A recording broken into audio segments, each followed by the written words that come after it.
Hi everybody, welcome back to the course. Today we're going to look at a new section, and that's section 3, which is all about structuring the essay. In band descriptor terms, this is all about coherence and cohesion. And we're going to begin by looking at cohesive devices and referencing, or how to achieve flow in your writing. Let's begin by asking the question, what are cohesive devices? In the band descriptors, they obviously point them out.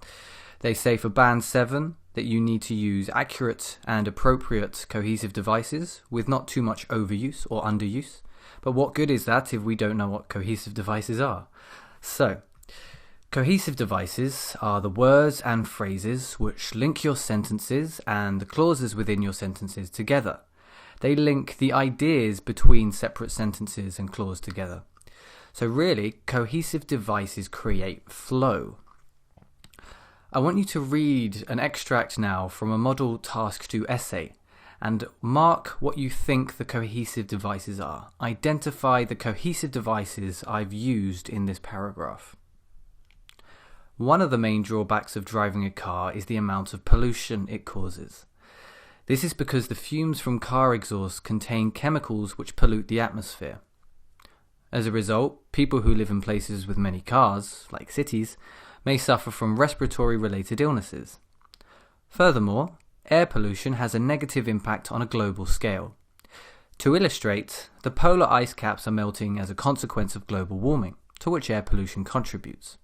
So, in this paragraph, what are the cohesive devices I've used?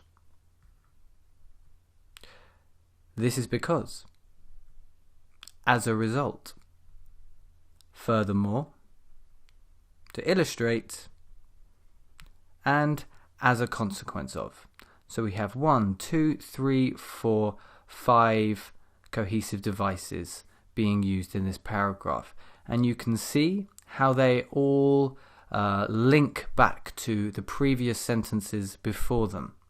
So we're linking ideas here. This really gets to oils the wheels of the paragraph. It just increases that flow in a dramatic way.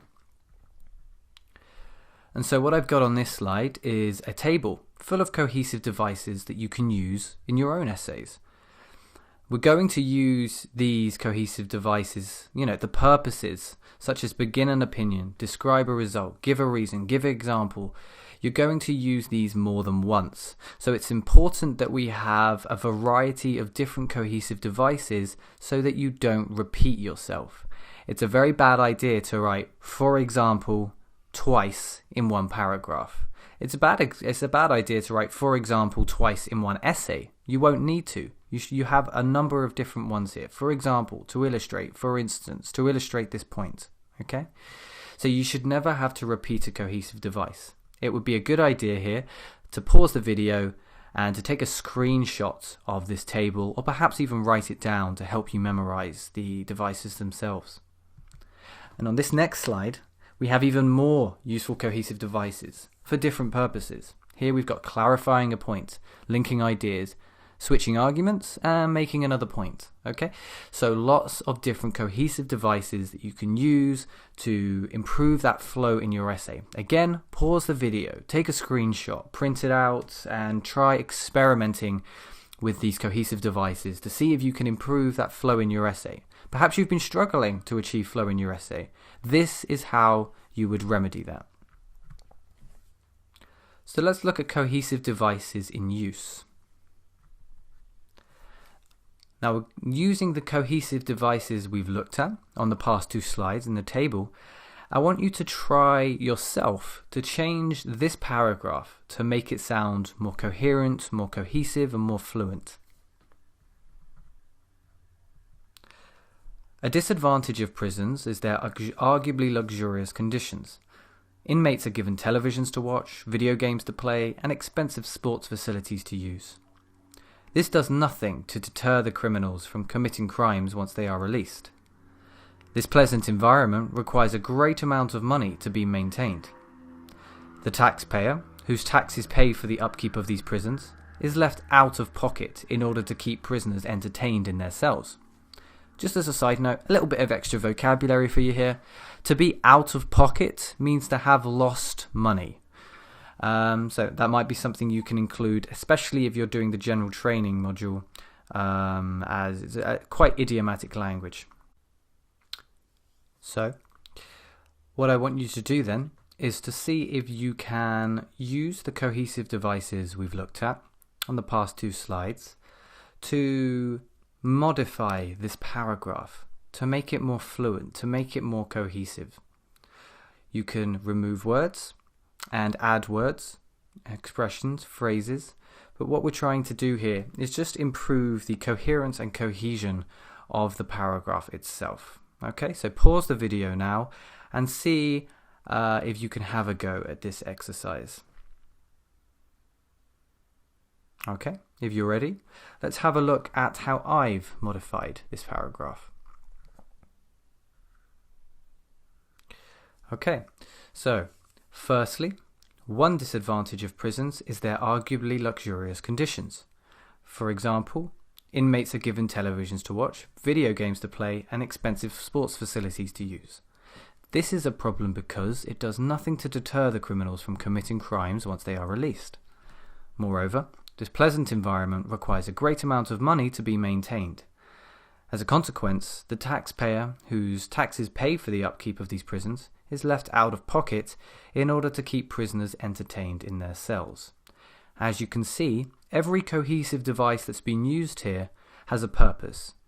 It either introduces a point, it introduces an example, it explains a reason for your previous idea, introduces another point, it introduces a result of the previous idea. They're all referring back to previous sentences, okay, previous ideas. And that really creates a well-developed argument that is also very fluent and cohesive. One side point to make here is you should not overuse cohesive devices.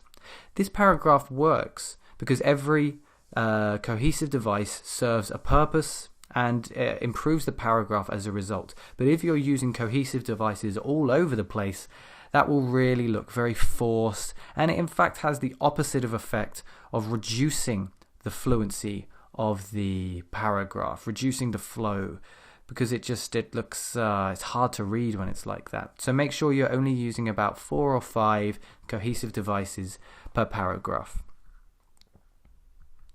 Okay, now let's have a look at referencing, which is very similar to cohesive devices, but less so with the vocabulary and the expressions, and it's usually single words.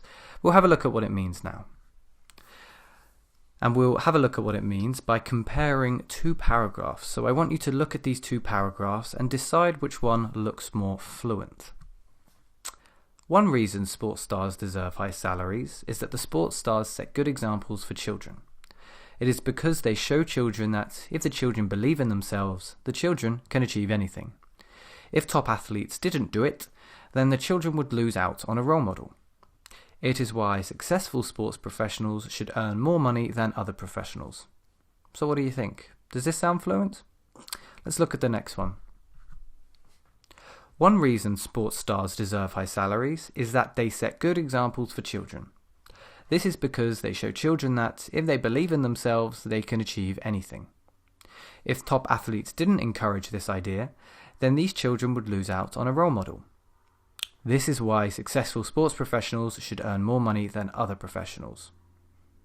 So which one? The first paragraph or the second paragraph? Which one looks more fluent? Which one looks more cohesive?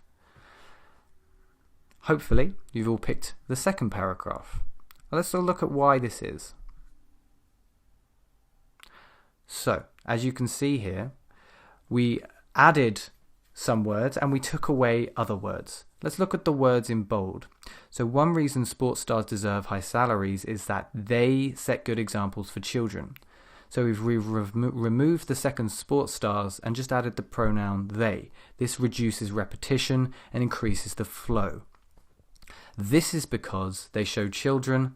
So this is because this refers to the previous idea about setting good examples. How do they set good examples? Well, this is how. This is because, okay? Instead of it, this is referencing back. It's often much better to use a this than an it's pronoun. If they believe in themselves, they can achieve anything. Again, we're reducing the repetition. We're not repeating children, but instead we use they.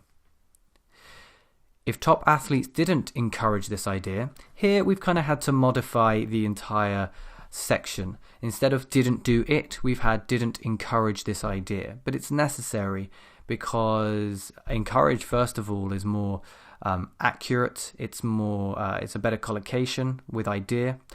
But the important thing here is looking at the this instead of the it. So this idea, the previous idea that we've just spoken about, we're referencing back again. Then these children which we've spoken about, again referencing, would lose out on a role model. This is why instead of it is why. I'm not going to keep repeating myself. You can see how it works. This is why successful sports professionals should earn more money than other professionals. So now you know a bit more about cohesive devices and referencing. Try experimenting with them. Try seeing if you can use a few more in your essays. If you're struggling with flow, then this is probably the fastest way to remedy that problem.